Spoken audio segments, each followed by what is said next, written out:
morning, Slater Crusaders. We are 1 week away now from the Warrior Foundation Freedom Station Radiothon, the absolute best show of the year. It's the reason we have this show. All the other shows just build up to this one. And we've been joined these last few days, last few hours of the show with different warriors that work with the Warrior Foundation Freedom Station. And we're joined right now with one of the biggest celebrities of them all. You've heard him here on 760 KFMB for over a year now, doing Warrior Foundation Radiothon or Warrior Foundation commercials. Povas Miknaitis. Hello. See, he even says hello like a famous celebrity. Man, Povas, so glad you're here, brother. Thank you. I'm glad to be here. Man, for people who don't know, let's go back to the beginning of your story. When did you join the service? Oh man, I joined back in 2006. Joined basically the summer after I got out of high school. I spent my summer, knowing that I'm joining the Marine Corps. I probably should, maybe take a little bit of a rest time before I get into that. So I had my time before I went into boot camp and. Nice. How long did you serve? 6 years exactly. Okay. Did you go on any deployments? I did one deployment to Iraq, and that was, oh man, so hard to remember all these dates. That was 2008, and then I did another deployment to Afghanistan in 2009. All right. Do you mind telling us the day, perhaps, where injuries were sustained for you? Injuries that I received was a IED blast, basically, primarily to my right side of my body, and my face actually took the biggest chunks of it. That happened in 2009 during my Afghanistan deployment. Well, we were in Nowzad, and in Nowzad at the time, Nowzad, Afghanistan, it was almost a free fire zone. The whole civilian populace was out of the city. Anyone left was basically Taliban. Wow. Which it made things a little bit easier on our side. But it was a lot different than Iraq.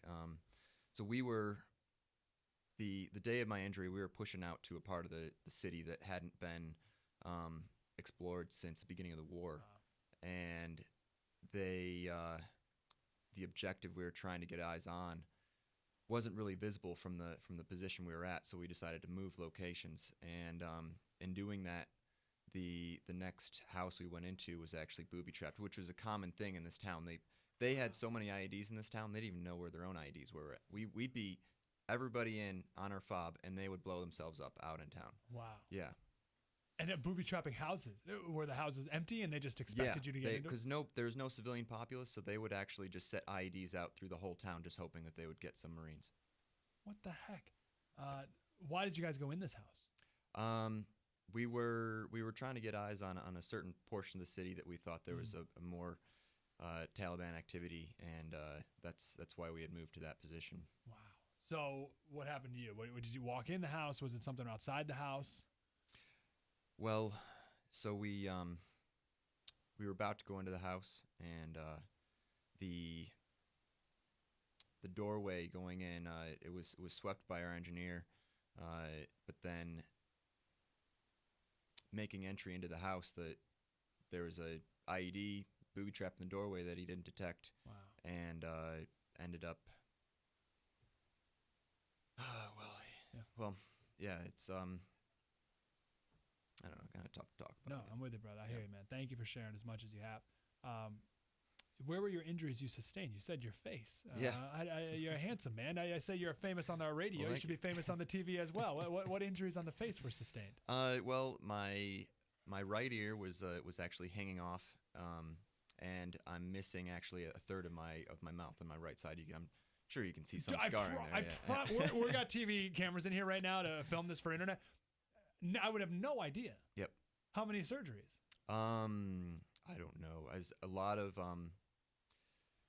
we did one major surgery in Afghanistan. They sewed my ear back on, and they sewed my mouth kind of closed so that the skin could heal around it.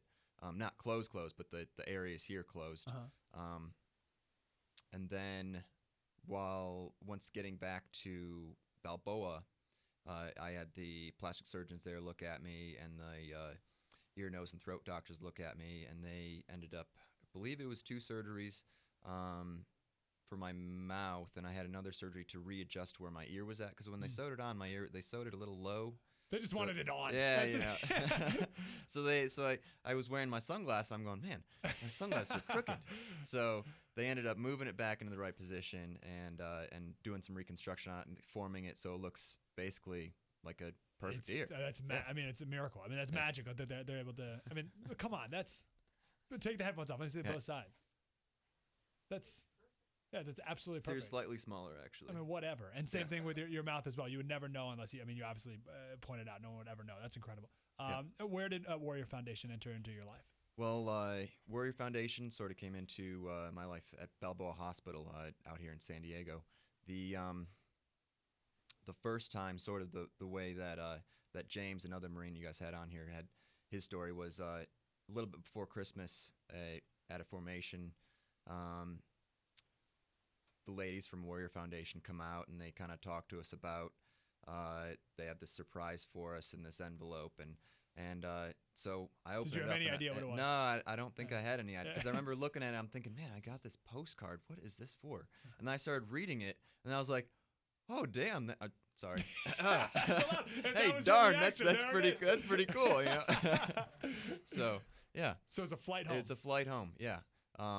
Basically, anywhere you live, they would pay for a ticket for you to fly home and see your family for the holidays. What were you gonna do if you didn't take that flight home? I was probably gonna stay here at the barracks. I mean, yeah, it's. Where's home for you? Out in Chicago. Oh, great. Yep. So what did it mean to your family to have you home that Christmas? I think it meant a lot to them. I mean, especially I believe this was. I was injured at near end of year in 2009. So this was shortly after my injury. So I mean, I think it meant the world for my family to see me just after my injury because I mean they had all these questions going through their mind. You know, what's happened to me and whatnot, and to actually see me and get some closure on that was pretty wonderful. That's so funny. So us civilians, we don't even realize, or at least I haven't realized, that even though you're home, quote unquote, in America, you're still 3,000 miles away from your family. Yeah. So you're here recovering, safe, as in not in Iraq or Afghanistan, but still not home. Yeah. It's I can't really say much about the whole hospital experience because I mean, at least in my mind, I was blown away. I'd never really been in a hospital my whole life. So when I was at the hospital transitioning, I just thought of these people are all these nurses around me. Like, man, I've never been treated so well, at least babied through my recovery at the hospital. Somebody's watching at me, making sure I get all my dental care and all, at least the physical side of it taken care of. Yeah. And this is probably part of the emotional side, right? The going home. The emotional side of it is greatly helped by Warrior Foundation donations on this. Yeah. We got a few seconds left, brother. If you could just make a call to our audience right now to get ready for the Warrior Foundation Radiothon coming up and how important it is to donate for things going on all year long, but especially to go home for Christmas. I mean, it was a few years ago for you, but so now you see these guys who get to go home for the first year too, right? And how excited they are. So maybe speak to what that means for those guys too. Man, I would just say that give what you can to Warrior Foundation. It's a great foundation. They're basically 99, if not 100% of your donation goes straight back to the Warriors. It's 100% volunteer force, and they don't take $1 back from it. So it's incredible what your donation is really going the length that it can. Yeah. What are you doing next for you? You staying here? Well, I'm staying here for now. Going to school at USD. Awesome. Trying to make ends meet that way. So great, good for you, Matt. Povas Miknaitis. When's the last time did Warrior Foundation pay for you to go home a couple other times too, or just that once? No, they paid while I was at the hospital. Okay. They helped me fly home when I needed to. Awesome. We got the Warrior Foundation Radiothon coming up in 1 week, so just consider this. Talk to your family. Pray about this and see if this is something that you want to give to coming up in just 1 week. And the money goes to these great warriors like Povas Miknaitis here. Povas, great to talk to you, brother. Thank you. Mike Slater, Show, the AM 760 KFMB. Spread the word.